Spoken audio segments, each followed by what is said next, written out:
Tonight on CBC Vancouver News. Uber gets the go-ahead in two of BC's tourist-heavy cities. Our guests from around the world expect a globally recognized ride-sharing app. What critics are saying. Plus,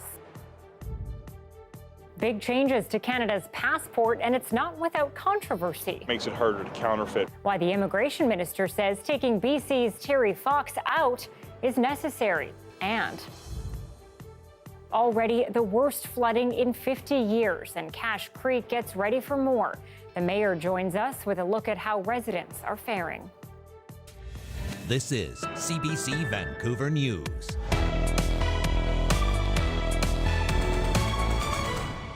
Good evening and thanks for joining us. I'm Anita Bathe. Canada's passport is changing, and some say the new design is missing some key figures. The passport comes with enhanced security features, but as Olivia Stefanovic explains, at least one beloved British Columbian is no longer included. Images of wildlife, a child jumping into the lake, and quintessential landscapes fill the pages of Canada's new passport. We want to celebrate our diversity and inclusion. We want to celebrate our natural environment. Oral questions? But the attempt to modernize the travel document generating political blowback. Why will the Prime Minister not stand up for our history, get connected to reality, and keep the images in our passport that make us so proud to be Canadian? The fact is, Mr. Speaker, the Conservatives have always disrespected veterans while they wrap themselves in the imagery. We're going to continue to deliver for the veterans every single day. Wind turbines, polar bears, and owls replace historical scenes and icons introduced by former Conservative Prime Minister Stephen Harper's government, including the National War Memorial and Terry Fox. Erasing Canadian history. When you want to know where you're going, you have to know where you're from. The Royal Canadian Legion says it's particularly disappointed over the removal of the Vimy Ridge Memorial, an image that the Legion says signifies the sacrifices made for the very sort of freedom the passport provides. So there's a couple images here. This new Democrat MP is happy to see more diversity, but not at this cost. That's unfortunate, that really is, because both Terry Fox and veterans are very important to our identity as Canadians. So I'm sorry to hear that. You should not read into it that there's some criticism or dissociation with our nation's heroes or our veterans. The immigration minister says the new design is needed to improve security. We wanted to have a wholesale change as part of the security features for the new passport, which makes it harder to counterfeit. The current passport is still valid for up to 10 years. The government says the new version will start rolling out later this summer. Olivia Stefanovic, CBC News, Ottawa. The world's biggest ride-sharing app has been given the green light to expand in BC. For years, Uber has only been allowed to operate in the Lower Mainland. But as the CBC's Tanya Fletcher tells us, while the app has been embraced by some, others are still hoping the plan could hit the brakes. Victoria and Kelowna, you're next. We use Uber in the U.S., and so this would be great. But I see why there would be, some against it because of protecting licenses, right? I think Victoria could probably use something like that. Those taxi cab drivers, that's a big history. The Passenger Transportation Board has just said yes to Uber's application to expand to Victoria and Kelowna. For 3 years now, the company has only been operating in the Lower Mainland, all the way from the coast through the Fraser Valley to Abbotsford. Last fall, Uber reps visited Victoria and Kelowna to begin the process of recruiting drivers. In today's tweet announcing it, Uber claims tens of thousands of local residents have already signed up to use the app. While some are frustrated it took this long, BC's transportation minister says that might have actually been a good thing given the pandemic. I think the Passenger Transportation Board should be commended for slowing down the introduction of ride-hail while the economy was in free fall and health restrictions were in place, leading to instability for the taxi sector. Uber didn't give an estimate of how many vehicles would begin operating in Kelowna and Victoria, only saying the more the better, and that providing more options on the road will reduce reliance on cars, even spinning it as a net positive for everyone in the business, including taxi companies. We want to provide an alternative to private car ownership. And we know that when we introduce rideshare, when we introduce new transportation options into the mix, that we actually see the pie grow for the overall vehicle for hire industry. Taxi drivers couldn't disagree more. Certainly, it is going to impact. It got a big name and also deep pockets. Cab companies are among 40 groups who opposed Uber's expansion during the review process. Yet mayors for both cities have supported it, citing job opportunities and tourism boosts. For those whose job it is to entice international visitors, they call it a no-brainer. And to not have a basic fundamental service that's globally recognized is a major pain point for our customers and makes us uncompetitive. So when exactly will you be able to hop in an Uber on the streets of Victoria and Kelowna? The company will only say soon. Tanya Fletcher, CBC News, Vancouver. And it'll soon cost you more to drive to some of West Vancouver's popular parks. White Cliff Lighthouse and Nelson Canyon are all becoming pay to park. And while council says it's partly because of road safety concerns, Yasmin Gandam is finding out it's not sitting well with some. It kind of sucks, in all honesty. Come fall, these busy lots may be a bit more empty. That's when new parking fees of $3.75 an hour will kick in at 3 West Vancouver parks.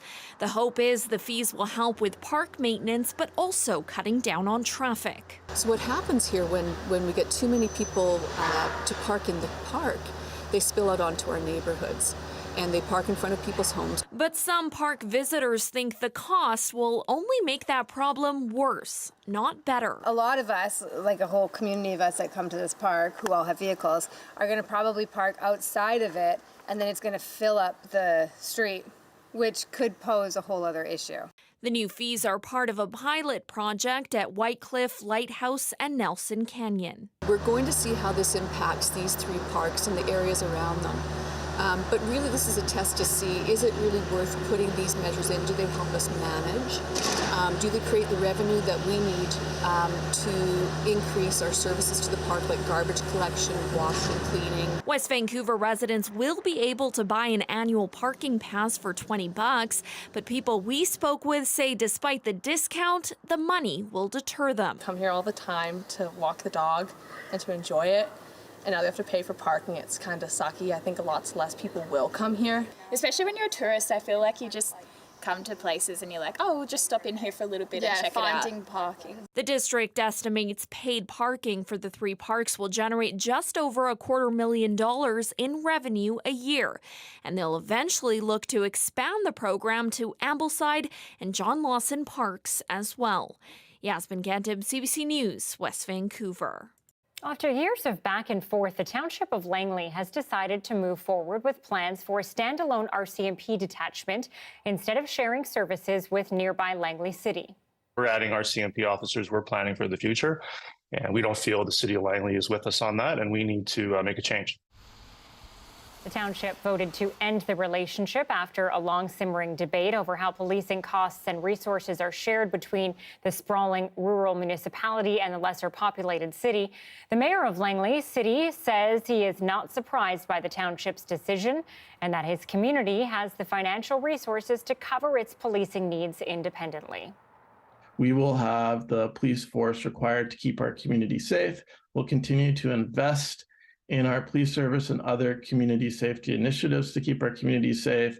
Our RCMP detachment isn't going away tomorrow. That could never happen. So it's really, business as usual as we go through this years-long process on what a deintegration really would look like. Langley City's mayor says he would have preferred renegotiating the shared policing contract the 2 municipalities have rather than going separate ways. The new plan means the township and city would have their own standalone detachments. Well, Vancouver's plan to increase the empty homes tax is coming to a halt. The tax will stay at 3%. Municipal Affairs reporter Justin McElroy has been following this story for us.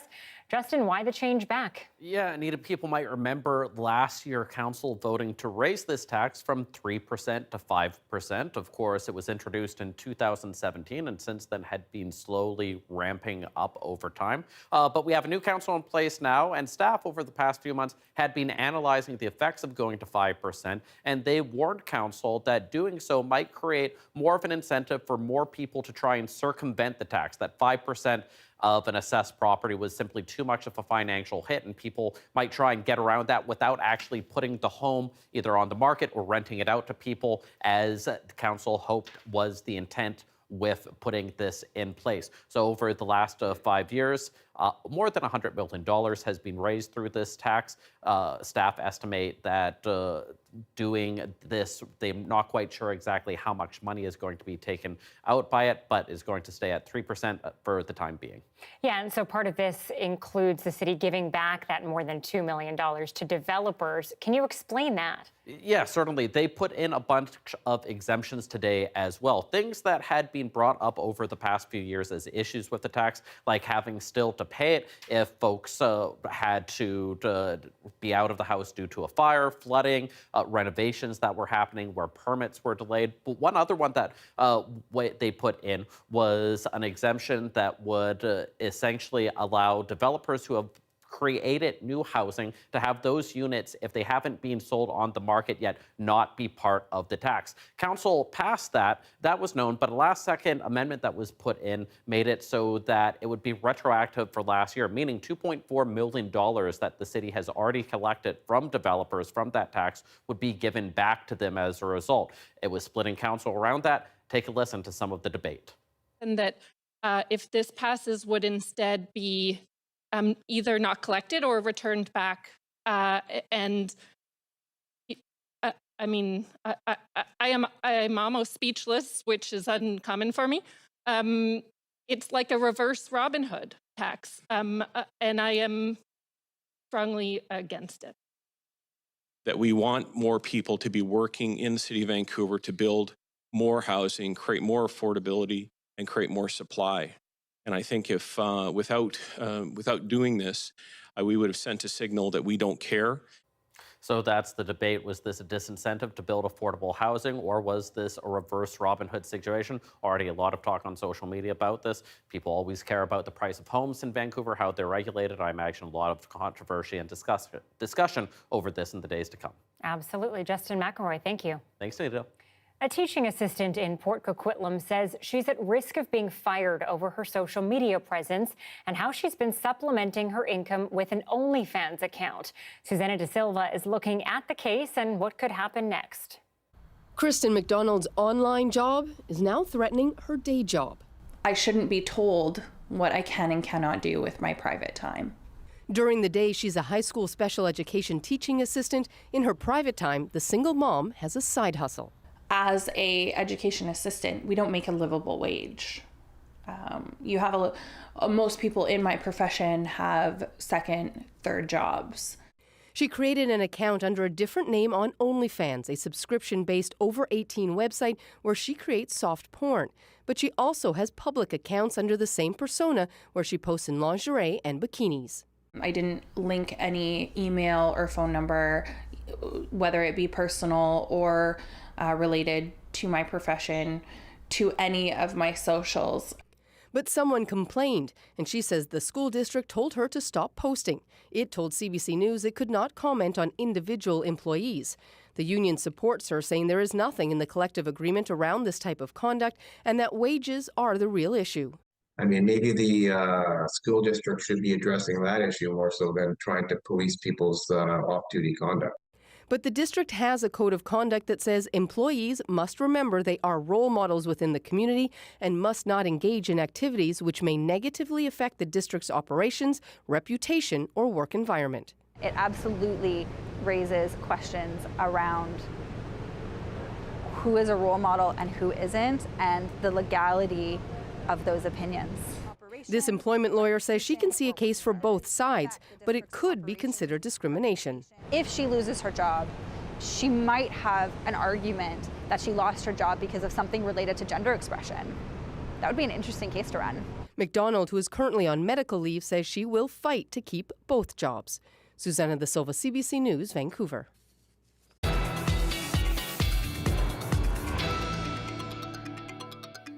Rising floodwaters in Cache Creek have forced hundreds of people out of their homes and to nearby Kamloops. It was tough. I was told last night at 6 o'clock we had to leave immediately, and I didn't see any problem with staying overnight, so I stayed overnight and got ready today and left. But it's not something you want to hear. Joss was among those living in Sage and Sands Mobile Park, told to leave last night. More than 100 mobile homes have been ordered to evacuate because of high water levels in the nearby Bonaparte River. Staff in Kamloops say they are prepared to help more communities if needed and are monitoring the forecast.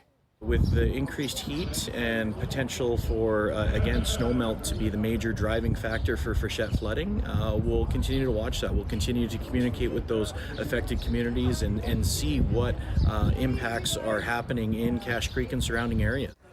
Cache Creek is currently under a flood warning with a state of local emergency in place until at least May 13th. And the mayor of Cache Creek, John Renta, is live with us now. Mayor, you say this is the worst flooding you've seen in 50 years, and it looks like things could get worse with the hot weather in the coming days. How do you prepare for that as a town and as individual residents? Well, all you can do is make sure that you've taken whatever precautions are available. We've got sandbags available for residents and sand, so they can pick up sandbags and put them adjacent to their property. And the concern now is the Bonaparte River, which was at 102% about 10 hours ago, but it seems to have dropped down to 90% now. So we may be on a bit of an upswing. We're not certain. Cache Creek itself is no longer flowing over Highway 97. It's going through the culvert, so that's good news. And, at some point, we'll transition from response to recovery. Yeah, though looking at the forecast, it's got to seem a little bit scary. And, it seems like your village just can't catch a break. You're a tight-knit community. How is everyone doing right now? Well, everybody's bearing up very well. The community residents have demonstrated their resilience many times in the past, and I'm sure they will demonstrate that same resilience again this time. Yeah, I have to say I've been to Cache Creek a couple times for fires and floods, and that's what really struck me every time, as well as the resilience and the attitudes of your residents there. It really is pretty incredible. Can you describe what it's like there right now in the town and how people are getting around? Because I saw you had commented on the fact that you were just driving something that would normally take 5 minutes, but it took you an hour. Yeah, it took an hour to get from the village office to the post office and back yesterday. And that's because of the single lane traffic through Cache Creek and pilot cars that are guiding the traffic through Cache Creek. So our local area residents, if you want to go to the post office, you have to wait for the traffic to be going in the right direction, follow the pilot car a couple of blocks down the road, and then turn off and go to the post office. And same thing coming back. So, it's a little bit challenging for most of us. We're accustomed to, but I'm sure we'll get through it. Given that Cache Creek has seen, disaster after disaster, constantly having to rebuild, have you had discussions about what the future holds for the community and its growth, attracting new residents? Well, yes. What I've been saying since this disaster started is it's no longer acceptable to try to restore things back to pre-flood levels, because we'll just wind up in the same situation again next year. What we need to find is a permanent solution for the flooding that happens from Cache Creek. It's incredible how quickly that stream comes up. It's normally just a babbling brook that, just flows through the community for about 355 days of the year. But in the last 10 days, it's turned into a raging river, and it's incredible how quickly that happened as a result of the warm weather. Mayor John Renta in Cache Creek tonight. Thank you so much. My pleasure. You take care, Anita. Colette Kennedy is in for Johanna Wagstaff in weather tonight. Colette? Well, our weather in the short term is certainly going to be very pleasant. No concerns tonight or into tomorrow. This is the 3 o'clock temperature. It's actually going to get a little warmer than that. We'll show you that high in just a moment. What's more concerning is what's happening as we go into the weekend and the heat that will be building. We already know we obviously have problems with forest fires and some of that air quality and the issues that we're seeing around Williams Lake and through Prince George and Fort St. John and Fort Nelson because of those smoky skies. But just watch as we get into Sunday or Monday, likely the peak of this. So we're talking about some record-setting heat, and we're also talking about more of that snowpack melting at the higher levels, so that can add to the flooding. But keeping in mind, this is happening earlier in the season than what happened 2 years ago with the heat dome. So even though there's similarities, hopefully not expecting this to be as bad. So take some comfort in that. Is there rain? Well, other than a bit of convective stuff into the interior, really, the next system, this upper level low that wants to make its way in, is just going to get blocked by this ridge of high pressure because it's actually going to be strengthening as we go into the weekend. And that's why we'll see the hot and dry conditions just continuing to build. Now, I don't want to lose sight of the fact that does it make it enjoyable for being outdoors and being on patios and doing things? Yes, because we're looking at such a dry stretch. So the temperatures building, warmer inland, of course. Mother's Day, 26 there with that sunshine, and into Monday. Like I say, the peak probably Sunday into Monday. The model's not completely in agreement. And then after that, we should see the temperatures moderating a bit, but what you're really not seeing in here is precipitation coming. Thanks, Colette. A Vancouver Opera performer with an extensive career spanning 50 years retired on Sunday, but not before one more performance in the closing show of The Flying Dutchman. We went backstage to meet Bette Kosar before her last performance.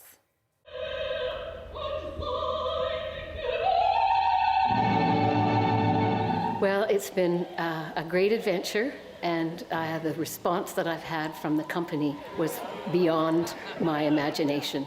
It was really, really touching. We have a really, really tight group here. The chorus is very, very congenial, and we have a good time, and we're very respectful. It's an unusual group from what I understand. I mean, what a legacy. 50 years with this organization, 119 productions. I mean, that's just an amazing thing. The 90s, there was a small window where we did 5 productions. It was very intense. The first dialogues of the Carmelites. The nuns were invited to go and visit the Poor Clares up the valley, and we had tea and refreshments and exchange of ideas, and it was very interesting, very humbling. They were very respectful, and we took all the tea things, and they were supposed to be fasting. But the Lord works in mysterious ways. And that's what the Mother Superior said.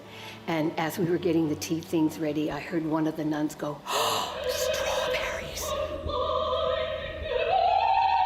It's like she says, it's all about the people. Opera really is about people. We look out for each other, the singers, the orchestra, the principals who fly in. I mean, the chorus and the orchestra are the ones who live here. They are the ones who really make the backbone of this organization.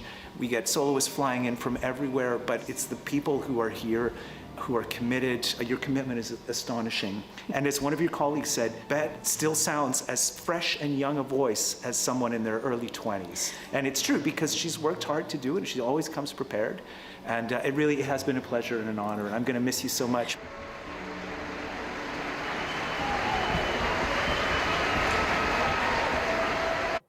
Awesome stuff. Congrats on an incredible career. All right, a pup named after a famous performer has won Best in Show at this year's Westminster Kennel Club Dog Show. Best in Show tonight is the PBGB. It's Buddy Holly. Buddy Holly, un petit basset griffon Vadea, or PBGV, won the top prize. 2,500 dogs from 210 breeds competed for the trophy. Buddy Holly is the first of that breed to win. The judges were won over by his confidence and calm demeanor. Buddy Holly's handler and co-owner Janice Hayes says he's the epitome of a show dog because nothing bothers him. Buddy Holly is named for a rock and roll legend, and now you know he's not going to fade away anytime soon. And while not every competitor was left with a ribbon, their owners were proud of their pooches and thrilled with the experience. Show me love. Show me love. It takes a lot, but this is something I love, and it takes months of preparations, years of preparations. Champions are born. They're not made. He was born a champion. Keeping the coat clean, nails trimmed, and just make sure that they're happy and they're in a good frame when they go into the ring. This is Pink's retirement show. So we're going to have a good time just putting our best foot forward and enjoying ourselves. Absolutely incredible, like breathtaking. This is in this stadium, this venue with all these people, all these good dogs. It's unbelievable. Unfortunately, we didn't place or win anything, but we had a lot of fun. He was staring at everything outside the ring. It feels very impressive, kind of different. Like I'm saying, it's the first time me be here at Westminster, and atmosphere on this show totally different from all the shows we go usually. We come to get the job done. Win or lose, we already won. Just being here, we already won. Yeah, these owners are definitely passionate about their pups. A lot of fluff there. I think they all had some good blowouts before going to that show. That is it for our show tonight. Thank you so much for watching CBC Vancouver News, and we'll see you tomorrow.